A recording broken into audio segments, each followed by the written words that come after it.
Դե ինչ հարգելի հեռուստադիտող, մենք վերադարձանք տաղավար, բարի լույս բոլոր նրանց, ովքեր հենց նոր մեզ միացան։ Մենք ձեզ խոստանում ենք շատ հետաքրքիր եւ մշակութային հարցազրույցներ։ Այսպիսով տաղավարում են Երևանի Ղազարոս Սարյանի անվան արվեստի դպրոցի փոխտնօրեն Անի Բաղդասարյանը, ողջունում եմ ձեզ, եւ Ղազարոս Սարյանի անվան արվեստի դպրոցի Սարյան երգչախմբի գեղարվեստական ղեկավար եւ խմբավար Գրիգոր Հարությունյանը։ Ողջունում եմ ձեզ եւ բարով եք եկել մեր տաղավար։ Շնորհակալություն։ Կշտապենք մշակութային թեմաներից խոսելու եւ այն համերգից, որը կունենա, նախ պատմեք ոնց եք հասել մեր տաղավար,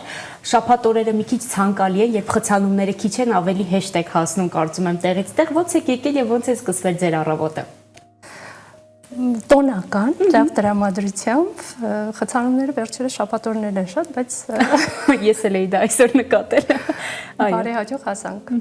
Ինչպես են սկսվում սովորաբար ձեր առավոտները, Գրիգոր։ Առավոտները սկսվում են սուրճով։ Ես հստակ ժամ չունեմ արթնանալու, մեկ կարող է 7-ին արթնանամ, մեկ 11-ին, չգիտեմ, նայած օրվանից։ Գրաֆիկս այդ առումով հստակ չի։ Բայց դե մեծ բախտավորությունը, եթե համ 7-ին եք կարողանում լավ արթնանալ, եթե ստացվում է լավ մեղմ է ասված, այո։ Այդպիսով անցնում ենք աշխատանքի։ Շաբաթները աշխատանքի մասին են ստացվում։ Մեզ մոտ աշխատանքային է շաբաթները, այո։ Չգիտեմ դա լավ է թե վատ, բայց երբ որ աշխատանքը սիրելի է, կարծում եմ լավ է այս բարակայում։ Հրաշալի է, տոնական օր է մեզ համար։ Ընտիր։ Այսպիսով հարգելի հեռուստադիտող, դեկտեմբերի 9-ին ժամը 17:00-ին Երևանի Կոմիտասի անվան պետական կոնսերվատորիայի Ղազարոս Սարյանի անվան օպերային ստուդիայի համերգասրահում տեղի կունենա համերգ, որը նվիրված է արվեստի դպրոցի, որը կիրականացնի արվեստի դպրոցի Սարյան երգչախումբը եւ այն նվիրված է հայ մեծ կոմպոզիտոր Ղազարոս Սարյանի 105-ամյակին։ Ես երբ ընթերցում էի մանրամասները 105-ամյակին նվիրված 105 սաներտ նկատեցի, կողքի այսպես սիմվոլիկ համադրում եք արել, նախ պատմեք ինչպիսի համերգ է սպասվում հանդիսատեսին եւ ինչ մանրամասներ մեզ կներկայացնեք։ Նշեմ, որ ծրագիրն իրականացվում է Հայաստանի կոմպոզիտորների միության հետ համատեղ։ Սա առաջին համագործակցությունը չի, մենք նաեւ անցյալ տարիներին ունեցել ենք բազմաթիվ համագործակցություններ կոմպոզիտորների միության հետ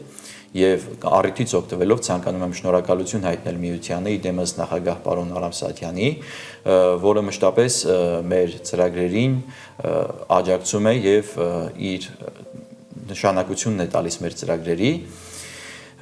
Ծրագիրը, ինչպես նշեցիք, իրականանա Երևանի Կոմիտասի անվան պետական կոնսերվատորիայի Ղազարոս Սարյանի անվան օպերային ստուդիայի դահլիճում։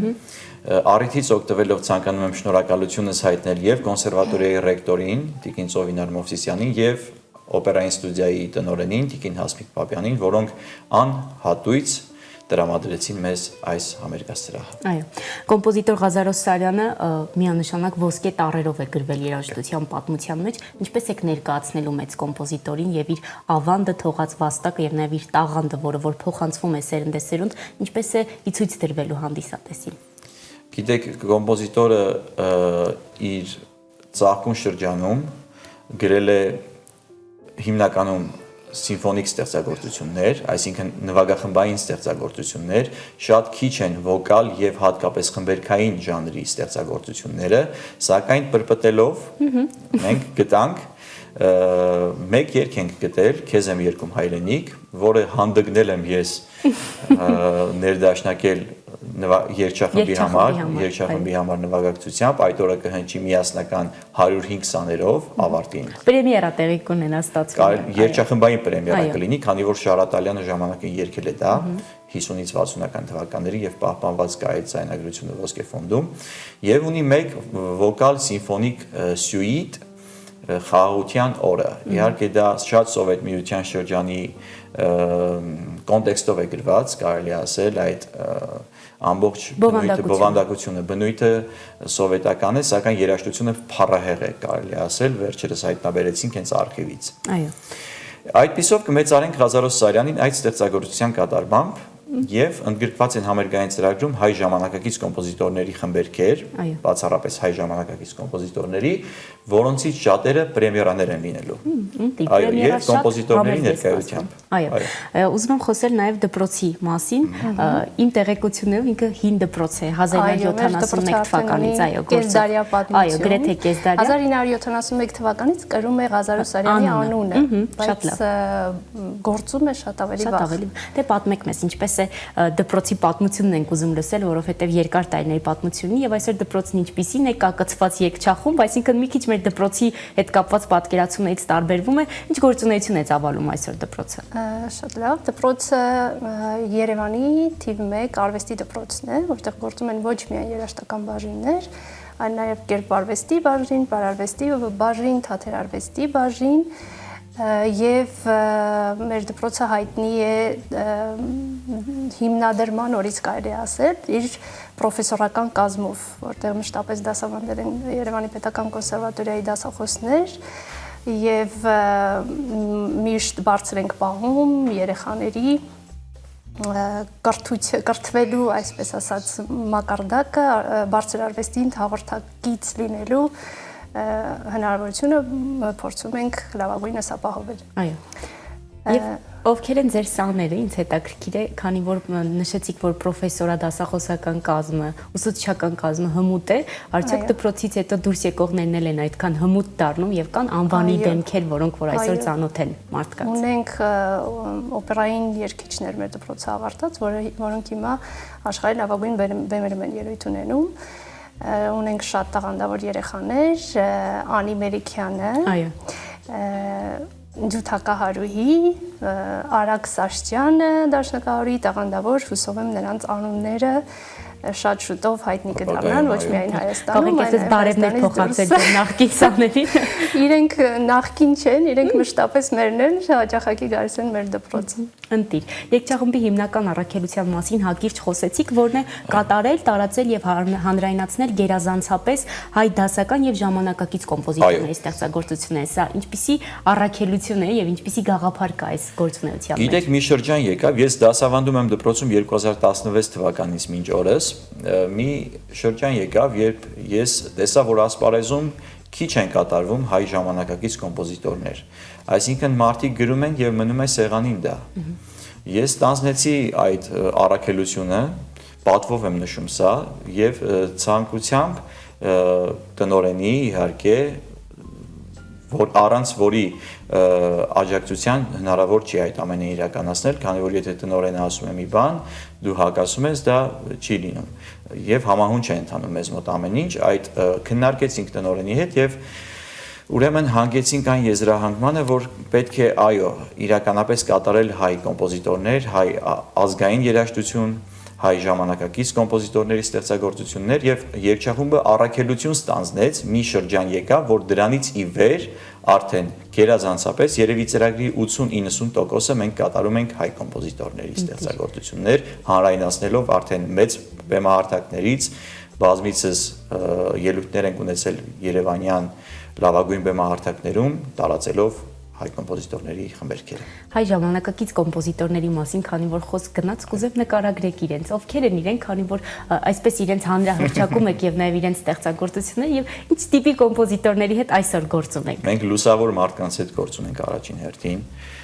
Մեր փորձերի ընթացքում ես հրավիրում եմ հաճախ կոմպոզիտորներին, օրինակ անցյալ տարի մենք հանրային ռադիոյի ոսկե ֆոնդի համար ձայնագրեցինք Ստեփան Բաբաթորոսյանի մի քանի խմբերք, որոնք այժմ գտնվում են ոսկե ֆոնդում եւ մենք համատեղ իրականացրեցինք դա, քանի որ պարոն Բաբաթորոսյանը յուրաքանչյուր փորձին ներկա էր մեր, ողջևորում էր երեխաներին, արդեն ջերմություն կար, կապվածություն կար եւ նախատեսվում է համերգից առաջ, այս համերգից դեկտեմբերի 9-ի համերգից առաջ յուրաքանչյուր շաբաթ հանդիպել այն կոմպոզիտորի հետ, որի ստեղծագործությունը պիտի հնչի այդ օրը, նախապես իրենց ներկայացնենք, միգուցե շտկումներ իրենք առաջարկեն, միգուցե փոփոխություններ եւ այլն։ Այո, այսպես նաեւ երեխաների եւ տվյալ կոմպոզիտորի միջև էլ հետաքրքիր կապ է ձևավորվում։ Իհարկե, երեխան ճանաչում է արդեն կոմպոզիտորին, իր տեսակն է ճանաչում եւ կատարումը արդեն ավելի ոգեշնչված է լինում, ավելի արտահայտիչ է։ Այո, եւ իր կողմից էլ շտկումները ավելի մասնագիտական, այն ինչ որ ինքն է գրել, կարծում եմ ավելի հմուտ է լինում այս։ Իհարկե, ոչ միայն շտկումները, նաեւ այդ ոգևորությունը, որ կա, ոգևորում են կոմպոզիտորները երեխաներին, դա էլ իրենց մեջ արտնասնում է արդեն այդ ոգևորվածությունը։ Երգչախմբի մասին նաեւ խոսենք, քանի որ դպրոցը երկար տարիների պատմություն ունի, ինչպիսի պատմություն ունի Սարյան երգչախումբը եւ այսօր ինչպես է այն ներկայանում հանդիսատեսին։ Մեր երգչախումբը շատ ակտիվ է։ Երևի թե այդպիսի բեմահարթակ չենք թողել ելույթ չունենա եւ նույնիսկ սարի վրա են ելույթ Արագացում դեկտեմբեր ամսին մենք ունեցանք մի այսպիսի ծրագիր Հայրիկ Մուրադյանի Բարի լուսո երգներ, որը Կաթիլ բենդի հետ իրականացրեցինք, շատ հետաքրքիր ծրագիր էր, ռեստավրացվեց երգը կարծեք, նոր շունչ ստացավ, նոր գործիքավորմամբ եւ երեխաները մինուս քանիսեր չեմ հիշում, այդ սպիտակ զգեստներով Ես ուզում եմ Մարսել են ինֆորմացիա, որ իրենք Արագածի եւ Ձմռանը դեկտեմբեր ամսին երգել են։ Մեջ չեք պատկերացնի ինչ պայմաններում, բայց երեխաները կպած երգեցին, ձայնագրեցինք, տեսագրեցինք եւ բավականին հետաքրքիր իրականության հետ գործ ունեինք մենք։ Այո։ Այդպես Սարյան երգչախումբը ունի պատմություն։ Ինձնից առաջ ղեկավարում էր երգչախումբը, դեռևս Սարյան անունը չէր, սակայն Արվեստի դպրոցի ավագ երգչախումբը ղեկավարում էր Երևանի Կոմիտասի անվան կոնսերվատորիայի պրոֆեսոր Իվան Վարդանյանը։ Նա մեր մեծագույն պրոֆեսորներից է, լուսահոգի։ Ինքը ղեկավարում էր, ես հիշում էի դա ուսանողական տարիներին եւ ելույթներին կայի, ներկայ է գտնվում, սակայն եկա մի շրջան, երբ որ նա ասաց, որ Գրիգոր, ցանկանում եմ դու շարունակես իմ գործը դպրոցում եւ կարծեմ 1 տարի դադարից հետո ես ստանձնեցի արդեն իրենից հետո մեծ պատիվ էր ինձ համար պրոֆեսորից հետո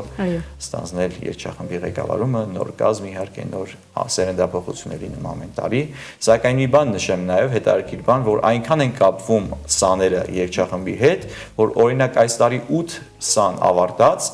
մնացել է երգչախմբի կազմում։ Դա երևի այն հիմնական արդյունքն է, որին որ հետապնդում եք գործունեության։ Դե բնականաբար, իհարկե, որովհետև առաքելության շրջանակներում է նաև երեխաներին կրթելը, այդ ամբողջի մեջ ներառելը հոգեբանական կապ է ստեղծում երեխաների հետ։ Բաժանվելը դժվար է դառնում, շատ դժվար է դառնում։ 105-ամյակի նվիրված 105 սաներ, ես չեմ կարծում, որ իրենք հենց այդքանն են, ովքեր են երգչախմբի սաները, ինչ երեխաներ են նրանք եւ ինչպիսի հետաքրքրվածություն կա այսօր երգչախմբի նկատմամբ, երաժշտության նկատմամբ առհասարակ։ Բոլոր 105-ը պետք է ասեմ, որ մեր սաներն են։ Բռնել եք հիմա, այո։ Շուրջ 800 աշակերտ, այնպես որ մենք մի քանի երգչախմբեր ունենք։ Այս համերգի ժամանակ ելույթ են ունենալու միջին եւ ավագ երգչախմբերը միացյալ։ Եվ պետք է ասեմ, որ քանի որ Ղազար Սարյանի 105-ամյակներ ամբողջ տարին մեզ մոտ նվիրված է, այո, այդ առիթին Եվ տարեսկզբից սկսած մեր դպրոց էր եկել Ղազար Սարյանի դուստրը Սոֆի Սարյանը, ում հետ մենք մշտական կապի մեջ ենք, մեր բոլոր համերգներին առհասարակ Ղազար Սարյանի ընտանիքը մշտապես հյուրընկալվել են եւ բարձր գնահատականով են արտահայտվել մեր միջոցառումների, դպրոցի առհասարակ գործունեության մասին։ Սոֆի Սարյանը ներկայացրեց Ղազար Սարյանի կյանքը մեր աշակերտների համար ստեղծագործական ուղին եւ բացառիկ ընտանեկան արխիվից կադրեր ցույց տվեց, շատ հետաքրքիր պատմություններ պատմեց, ինչը հետաքրքիր էր ոչ միայն երեխաների համար, այլ նաեւ մեզ մեծահասակներից համար, ովքեր որ առիթ չեն ունեցել կյանքի օրոք շփվել մեծանուն կոմպոզիտորի հետ։ Առաջիկայում ունենք նաև եւս մեկ համերգ Մարտիրոսարյանի տուն-թանգարանում եւ տարեվերջին այս միջոցառումների եզրափակումը տեղի կունենա դեկտեմբերի 9-ին օպերայի ստուդիայում մեծ շքեղ համերգով, որտեղ բացի երգչախմբից ելույթ կունենան նաեւ մենակատարներ մեր դպրոցի լավագույն սաները։ Չեք թողնում ձեր դպրոցի սաներին ամեն կերպ այսպես բերել հետաքրքրություն եք առաջացնում իրենց համար։ Իրականում այսպես է համերգի կառուցվածքը, առաջին բաժնում կհնչի կներկայացվի միջին երգչախումբը, միջին տարիքային երգչախումբը, երկրորդ բաժնում կլինի մենակատարների բաժինը եւ երրորդ բաժինը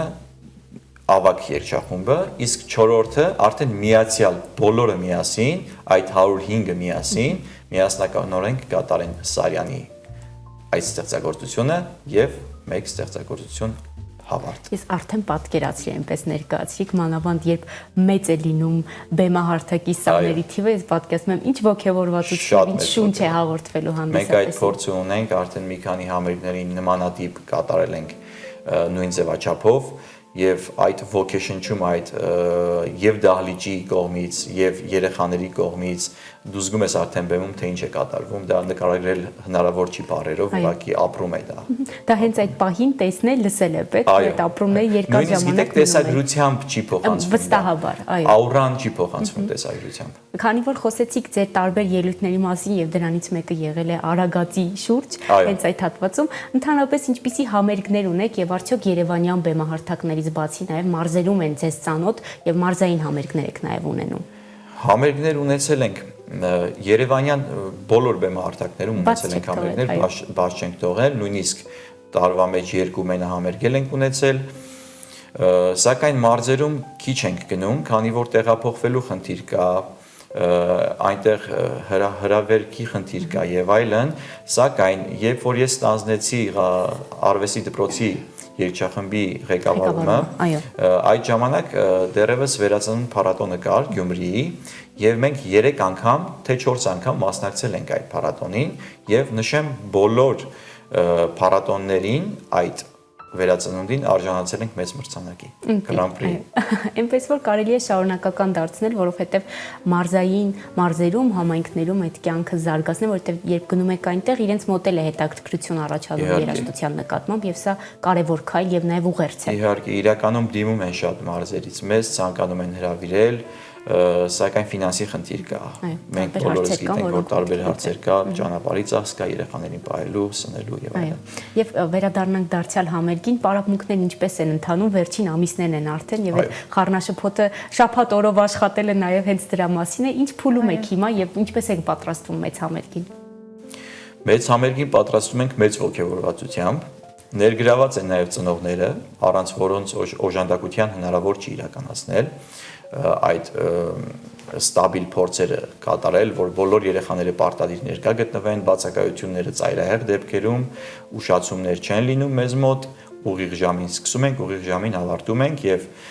ծնողների հետ համատեղ աշխատանք է սա, իրականում մեծ կուլիսային աշխատանք է համարվում սա եւ ես նաեւ առիթից օգտվելով ցանկանում եմ շնորհակալություն հայտնել բոլոր սաների ծնողներին, որոնք պատրաստակամորեն մեզ են վստահել իրենց երեխաներին եւ կպած դրոշը պահած գալիս են առաջ մեզ հետ, որպեսզի հաջողենք այս համերգը։ Նոյեմբեր ամիսը մենք, ինչպես նշեցի արդեն, կոմպոզիտորներին կհրավիրենք փորձերին, շաբաթը մեկ անգամ մեկ կոմպոզիտորի հետ կհանդիպենք։ Եվ վերջում կլինի, այսպես ասած, պրագոնը, 2 վերջնական փորձ կանենք դպրոցում եւ 1 վերջնական փորձ օպերային ստուդիայում։ Այո, եւ դեկտեմբերի 9-ին տեղի կունենային, ինչի համար երկար աշխատել եք։ Այո։ Ստացվում է ամբողջ տարին է տոնական ձեզ մոտ եղել եւ ընթացիկ նաեւ կարծում եմ էլի միջոցառումներ կան, որ մինչեւ համերգը տեղի կունենան։ Այո, կարող ենք մանրամասնել նույնիսկ մեր պարարվեստի բաժնի սաները որոշել են իրենցով Սարյանի երաժշտության վրա պարբեմադրել եւ այդպես փոքրիկ տեղային միջոցառումներ են ունենում։ Այս ամեն օրը Սարյան է Սարյանական շնչով է, այո։ Ես շնորհակալ եմ ձեզ հարցազրույցի համար եւ մաղթենք հաջողություն թե այս փոքրիկ միջոցառումներին, որ պիտի տեղի ունենան եւ նաեւ մեծ համերգին։ Հիշեցնել նաեւ հեռուստադիտողին, որ դեկտեմբերի 9-ին 17:00-ին Երևանի Կոմիտասի անվան պետական կոնսերվատորիայի Ղազար Օսարյանի անվան օպերայի ստուդիայի համերգասրահում տեղի կունենա մեծ համերգ, որը նվիրված է մեծ կոմպոզիտոր Ղազար Օսարյանի 105-ամյակին։ Դարձյալ շնորհակալ եմ ձեզ հարցազրույցի համար։ Հարգելի հեռուստադիտող, մենք կարճ դադարից հետո դարձյալ տաղավարում ենք։